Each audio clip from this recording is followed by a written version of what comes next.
tanto o castigo quanto o livramento vem do Senhor. E como isso é bom. Eu sei que nenhum de nós gosta de passar por dificuldades. Nenhum de nós se alegra com as dificuldades. No dia de provação, no dia de escassez, quando as coisas dão errado. Nenhum de nós gosta de passar por esses momentos. E talvez por isso, o senso comum leve as pessoas a associarem os dias de vitória, de livramento, de conquista, de alegria. Esses momentos são associados a Deus. Enquanto os dias de castigo, de punição, de privação, de escassez sejam associados no mínimo, a distração de Deus, a ausência dele. Ele estava distraído, ele estava cuidando de outras coisas. Oh, Senhor, o Senhor se esqueceu de mim. De modo geral, no senso comum, aquele subconsciente ali perdido, onde talvez você nem se dê tanta conta, é assim que as pessoas costumam tratar. Os dias bons, circunstâncias boas, graças a Deus. Como Deus é bom, como Deus é misericordioso. Dias difíceis, circunstâncias ruins, ah, Senhor, por que o Senhor permitiu que isso acontecesse? Como se ele tivesse distraído e, ops, aconteceu e ele não cuidou, então venha ao meu resgate, Senhor. Mas se você lê a sua Bíblia com atenção, especialmente trechos como esse da nossa leitura de hoje, a propósito, hoje a nossa leitura nos levou do capítulo 60 ao capítulo 63 do livro do profeta Isaías, você vai notar que tanto o livramento, a vitória, a reconstrução, a bondade, a paz vem do Senhor, mas também o julgamento, a punição, o castigo também vem de Deus. Tanto os bons momentos quanto os maus momentos vêm do Senhor. E quando eu digo vem do Senhor, é porque nós entendemos, e eu espero que esse seja o seu entendimento à luz das Escrituras, que tudo está debaixo das mãos do Senhor. Mesmo momentos difíceis e circunstâncias das mais complicadas, sofridas, doloridas que você possa viver, foram, no mínimo, permitidas pelo Senhor. Se não foi pelo seu agir direto, ele, no mínimo, permitiu que isso acontecesse. A gente tem um texto, um livro da Bíblia só para nos ensinar sobre essa questão, sobre esse senhorio de Deus em todos os momentos. O texto de Jó é muito claro quando nós temos o Senhor permitindo que aquele sofrimento viesse sobre Jó, mesmo que ele não tivesse pecado, mesmo que ele não tivesse cometido nenhuma injustiça, o Senhor permite que aquela angústia viesse sobre ele, e em tudo isso o Senhor tem um propósito. Então, entenda, e é esse o foco da minha reflexão com você aqui hoje. Tanto o castigo, a punição, quanto o livramento e a misericórdia vem de Deus. E ele tem o seu propósito em todas elas. E o seu propósito é sempre bom. Deixa eu exemplificar num dos nossos trechos da leitura de hoje. Hoje nós lemos lá do 60 ao 63. No capítulo 63, a partir do versículo 7, Isaías ele diz assim: falarei do amor do Senhor, louvarei o Senhor por tudo que tem feito. Eu me alegrarei em sua grande bondade por Israel, que ele concedeu conforme sua misericórdia e seu imenso amor. Ele disse: são meu próprio povo, certamente não me trairão outra vez. Por isso ele se tornou seu Salvador. Isaías ele começa esse trecho louvando a Deus, agradecendo a ele pelo seu amor, dizendo que ele vai louvar o Senhor eternamente por tudo que ele tem feito, e ele se alegra nessa grande bondade de Deus demonstrada em relação a Israel. E o Senhor tanto ama e tanto é misericordioso que ele resgatou esse povo. Ele se tornou o seu Salvador. Mas logo na sequência, a partir do verso 9, Isaías ele diz: em todo o sofrimento deles, ele também sofreu. E ele mesmo os salvou. Em seu amor e misericórdia, ele os resgatou, levantou-os e nos braços os carregou ao longo dos anos.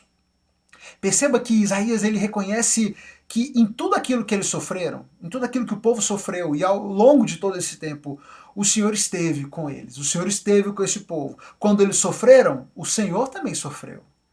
Quando eles precisaram de refúgio, o Senhor esteve ali, o Senhor demonstrou amor, demonstrou misericórdia, Ele veio ao resgate, Ele levantou eles pelos braços, carregou ao longo dos anos. Que Deus bondoso, que Deus misericordioso.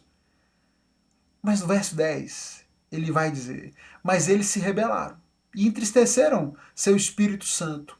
Por isso, ele, o Senhor, se tornou seu inimigo e lutou contra eles. Então eles se lembraram dos dias passados, quando Moisés tirou o povo do Egito, e clamaram: onde está aquele que conduziu Israel através do mar, com Moisés como pastor? Onde está aquele que enviou o seu Espírito Santo? Onde está aquele que manifestou o seu poder? Onde está aquele que conduziu pelo fundo do mar? Aquele que conduziu o povo como um gado para um vale tranquilo? O Espírito do Senhor lhes deu descanso. Sim, tu conduziste teu povo e tornaste teu nome glorioso. Veja que Isaías, ele reconhece a bondade, a misericórdia de Deus. E ele louva ao Senhor. Como o Senhor foi bondoso e foi misericordioso com o seu povo. Demonstrou seu amor tão imenso. Enquanto esse povo sofria, o Senhor sofria junto. A dor do povo era a dor do Senhor. Ele levantou com seu braço forte. Ele sustentou ao longo de todos esses anos. Mas o castigo também veio de Deus. Quando esse povo se rebelou, esse mesmo Senhor que se compadece, que ama, que cuida, que estava ali sofrendo, sentindo as dores com o povo, levantando pelos braços e sustentando ao longo desses anos, era o mesmo Senhor que trouxe esse castigo sobre eles. Porque eles se rebelaram. Eles entristeceram o Espírito Santo. Por isso o Senhor se levantou contra eles, se tornou seus inimigos e ele lutou contra eles.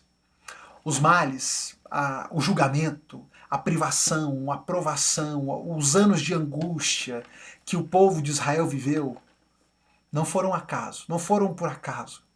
Não foram pela ação da Assíria, não foram pela força da Babilônia. O reino do norte caiu para o império da Assíria, o norte caiu para a Babilônia. Não. Foi o Senhor, e Isaías em diversas outras passagens vai dizer que o Senhor é quem levantou tanto a Assíria quanto a Babilônia como instrumentos nas suas mãos para trazer juízo, castigo sobre o povo. Perceba, tanto a misericórdia e o livramento, quanto o julgamento e o castigo vieram de Deus. E em todas essas circunstâncias, ele teve um propósito, e em todo esse tempo, o seu propósito era bom. Quando o povo se rebelou, o Senhor trouxe castigo, para que o povo fosse confrontado com suas más ações. Para que eles se lembrassem de que tudo que eles tinham conquistado veio de Deus, e eles não eram ninguém sem o Senhor. Só por causa do castigo severo da parte de Deus é que esse povo caiu a ficha, se tocaram do mal que haviam feito, se lembraram do Senhor. E voltaram a clamar: onde está aquele Deus que nos conduziu no deserto, que conduziu Moisés, que mandou seu Espírito, que abriu o mar para que a gente passasse? Cadê o Senhor? Onde é que o Senhor está? Foi o castigo que abriu os olhos desse povo para que se arrependessem e voltassem para o Senhor. E então o Senhor mais uma vez demonstra a sua misericórdia, demonstra a sua bondade, acolhe, restaura esse povo novamente. Ele demonstra a sua misericórdia, o seu amor quando ele está castigando, mas também quando ele está restaurando, quando ele está recebendo de volta. E em todo esse tempo ele foi bom, em todo esse tempo ele foi misericordioso. Tudo isso, o castigo e o livramento, a destruição e a restauração, em tudo isso, a motivação foi boa, foi justa, foi amorosa e foi feita e dirigida pelo Senhor. Nos outros capítulos que nós lemos hoje, nós tivemos diversas descrições sobre essa reconstrução, sobre os dias de glória que viriam para frente, para Israel, também menções dessa restauração definitiva e futura, dessa vinda de Cristo. Nós temos aqui imagens tão bonitas, por exemplo, no capítulo 60, nós temos a partir do verso 15, o texto dizendo: antes você era desprezada e odiada, e ninguém sequer passava por você, mas agora eu a tornarei majestosa para sempre, uma alegria para todas as gerações. Reis poderosos e grandes nações atenderão a todas as suas necessidades. A partir do verso 17, ele vai dizer: a paz será seu líder, a justiça seu governante, a violência desaparecerá da sua terra, a desolação e a destruição da guerra chegarão ao fim, a salvação rodeará com os muros de uma cidade, como os muros de uma cidade, e o louvor estará nos lábios de todos que ali entrarem. Você não precisará do brilho do sol durante o dia, nem da claridade da lua durante a noite, pois o Senhor será sua luz eterna. Seus dias de lamento chegarão ao fim. Todo o seu povo será justo e possuirão terra para sempre. No tempo certo, eu, o Senhor, farei acontecer. E que imagem magnífica! Quem não quer ouvir isso? Quem não se inspira com essa palavra? Eu quero ouvir de Deus. Olha, Mateus, a sua vida agora, a paz será o seu líder, a justiça a governante, você verá dias de paz, dias de harmonia, estará cercado por salvação e tudo vai bem, e eu, Senhor, farei acontecer. Nós gostaríamos que a vida fosse feita só desses momentos. Mas nós precisamos nos lembrar também que esse mesmo Deus que nos ama e que promove tudo isso, nos conhece tão profundamente que ele entende, inclusive, que nós também precisamos dos momentos de castigo, dos momentos de privação, dos momentos de escassez, dos momentos de insegurança, dos momentos de medo, de angústia, para que nós possamos nos lembrar do Senhor, sermos trabalhados na nossa fé, fortalecidos na nossa jornada com Ele. Tudo isso faz parte desse propósito maior de Deus. E em tudo isso, Ele é bom, amoroso e misericordioso. Hoje, nessa reflexão, eu quis te encorajar a olhar para a sua vida e para os momentos diversos que você enfrenta e a entender que em todo o tempo Ele está com você. Ele não virou as costas e se distraiu e esqueceu de você no momento em que você passou por um problema. Você não foi assaltado hoje porque Deus estava distraído, respondendo um WhatsApp e não viu o ladrão se aproximando. Você não está passando por esse momento de desemprego, de aflição na sua casa, porque Deus estava distraído cuidando de outras coisas. Mesmo nos momentos mais difíceis, Ele, na sua soberania, Ele que em sua soberania permitiu que isso acontecesse, tem um bom propósito, um maior propósito, e o texto bíblico vai nos ensinar que em todas as coisas, e apesar de todas as coisas, o Senhor faz com que tudo coopere para o bem daqueles que amam a Ele. Que amemos ao Senhor, que amemos o seu propósito, que confiemos na sua bondade, na sua misericórdia e estejamos com o coração aberto para entender o propósito de Deus em cada circunstância da vida. Se você está passando por um momento difícil, busque no Senhor o entendimento. Por que, Senhor? O que é que o Senhor quer me ensinar? O que é que eu devo aprender nesse momento? Qual é a lição que eu devo extrair disso agora?